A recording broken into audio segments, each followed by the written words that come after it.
यदि हम श्री भगवान को अपना स्वामी मान लें तो बिगड़ी जन्म अनेक की अभई सुधरे आज मैं प्रभु का हूँ। क्या ऐसा मानते हैं आप? क्योंकि रियलिटी में हम हैं ममई वांशो जीव लोके, जीव होता सनातना, मैं सनातन भगवान का अंश हूँ। और एक बात और आप स्वीकार करें कि रात के समय खास तौर से सोने के पहले आपको बहुत ही सावधान रहना है। कोई प्रपंच की बात याद करते हुए या मोबाइल देखते हुए या कोई गंदी चेष्टाओं का चिंतन आपकी रात बेकार कर सकता है। और अगर गंदी चेष्टा रियल में हो गई तो आपकी सुबह भी बेकार हो जाएगी, दिन भी बेकार हो जाएगा और आप निरुत्साहित हो जाओगे। सोते समय आपको समय नहीं देना है व्यर्थ चिंतन का। उसी समय विषय चिंतन होता है, उसी समय भोग की आकांक्षाएं जागृत होती हैं, उसी समय विषय देखने की आकांक्षा होती है। मोबाइल है तो जिस समय आप अपनी शैया पर जाएं तो स्विच ऑफ कर दें। उसमें मैसेज घंटी आने की कोई भी उपेक्षा ना रखें। आज से 25 साल पहले जब मोबाइल नहीं था तो सब मर नहीं गए थे। इस 25 वर्ष में ही मोबाइल का विस्तार देखा है मैंने। इसके पहले तो किसी के पास मोबाइल नहीं रहता था। अगर कोई बड़ा अधिकारी हो जैसे IAS ऑफिसर या कोई इंडस्ट्रियलिस्ट तो उसके पास एक बड़ा सा मोबाइल हुआ करता था। तो फिर आप लोगों की इमरजेंसी कैसे चलती थी? आप ब्रह्मा हो क्या कि इमरजेंसी संभाल लोगे? स्विच ऑफ कर दो। वो श्री भगवान सब इमरजेंसी संभालने के लिए वो रेडी है। वो रात दिन सोते नहीं है, वो हमारे आराध्य देव हैं। स्विच ऑफ करो मोबाइल और सिर्फ चिंतन लगाओ श्री हरि में। ये जो रात्रि के समय में लोग इधर उधर के गंदे दृश्य देखते हैं ना, अपने सर्वनाश का बीज बो रहे हैं। ये मान लो, हमारी प्रार्थना मान लो, ये मन आपको उस समय परेशान करेगा जब आपके कमरे की सिटकनी अंदर से बंद होगी। आखिर देखना क्या चाहते हो तुम मोबाइल में? भगवान विष्णु के जैसा कोई सुंदर है क्या? भगवान शिव के जैसा किसी का मनोहर रूप है क्या?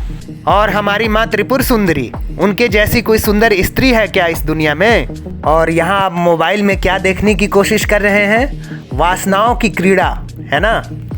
तो आप सब से मेरा निवेदन है, रात को सोने से पहले मोबाइल को बिल्कुल स्विच ऑफ कर दें और भगवान में ध्यान लगाते हुए हर सांस में ओम नमः शिवाय, फिर सांस छोड़ा, ओम नमः शिवाय, फिर सांस लिया, ओम नमः शिवाय, फिर सांस को छोड़ा, ओम नमः शिवाय, फिर सांस लिया, ओम नमः शिवाय। ऐसे आप ध्यान करिए। ऐसे आप करते करते सोएंगे तो जब सुबह आप उठेंगे तो आपको इस बात का एहसास होगा कि पूरी रात आपने मंत्र जप किया है।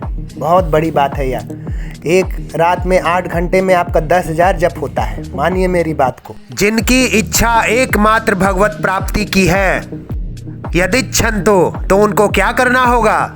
ब्रह्मचर्यम चरंती, ब्रह्मचर्य का पालन करना होगा। प्रत्येक इंद्रियों का निर्विषय हो जाना ही वास्तविक ब्रह्मचर्य है। केवल जनेंद्रिय से ही ब्रह्मचर्य को नहीं लेते। हमारे वेद पुराण और शास्त्रों ने पशु पक्षियों का भी मैथुन देखना वर्जित बताया है। अगर गलती से कभी दृष्टि पड़ गई तो मानसिक प्रणाम करके वहां से तुरंत चल देना चाहिए और नाम स्मरण करना चाहिए। और आप क्या कर रहे हैं? मोबाइल में छी छी छी।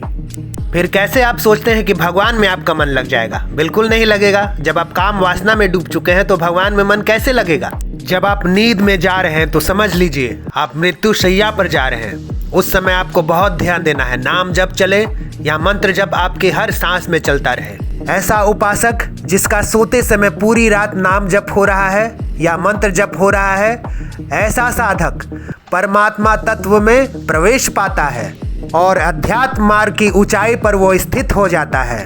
यदिच्छन्तो ब्रह्मचर्यम चरंती, पर प्रारंभिक ब्रह्मचर्य में जनेंद्रिय का ब्रह्मचर्य ही परम आवश्यक है।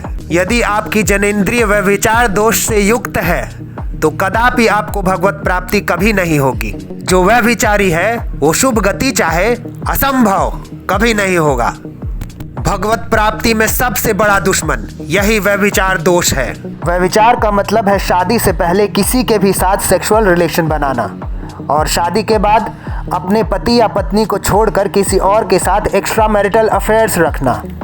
लोग कहते हैं 50 वर्ष हो गए। अरे 50 जन्म हो जाए, तुम व्यभिचार कर रहे हो, गंदी बातें करते हो, गंदे चिंतन करते हो। बस तुम इस पृथ्वी पर अपना समय व्यतीत कर रहे हो।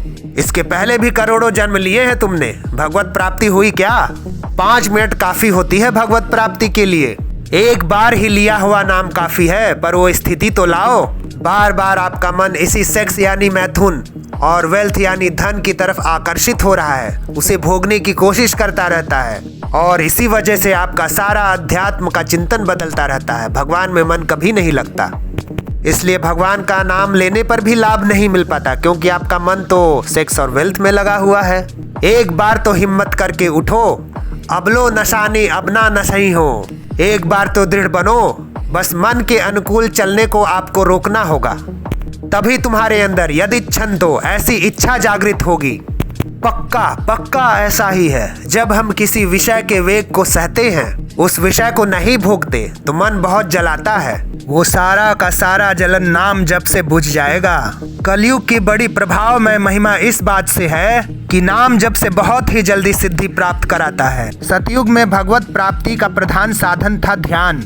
त्रेता में विशेष यज्ञ थे और द्वापर में भगवान की पूजा पद्धति से भगवान की प्राप्ति होती थी। लेकिन कलयुग में केवल नाम जप और नाम कीर्तन से भगवत प्राप्ति हो जाती है। बड़े सौभाग्यशाली जन है वो जिनके अंदर भगवान नाम स्मरण की वृत्ति आ गई। इस कली काल सर्प रूपी दुष्ट ने सबको डस लिया है। इसकी पहचान की हमारे ऊपर कलयुग का विष चढ़ गया कि नहीं, वह विचार, झूठ बोलना, हिंसा करना, मांस खाना, जुआ खेलना, छल कपट से धन का अर्जन करना, चोरी करना, इधर उधर से किसी भी तरह से धन को अधर्म से एकत्रित करना, ये सब कलयुग के दोष हैं। मदिरापान करना, ये भी कलयुग का दोष है।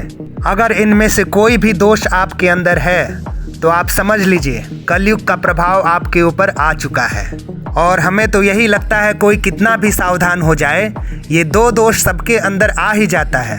अपने परिवार को सुखी करने के लिए अधर्म से धन को एकत्रित करना और अपने आप को सुखी करने के लिए अधर्म से सेक्स को भोगना। अगर कोई है जो आपको इस कलयुग के विष से बचा सकता है तो वो है भगवान का नाम जप।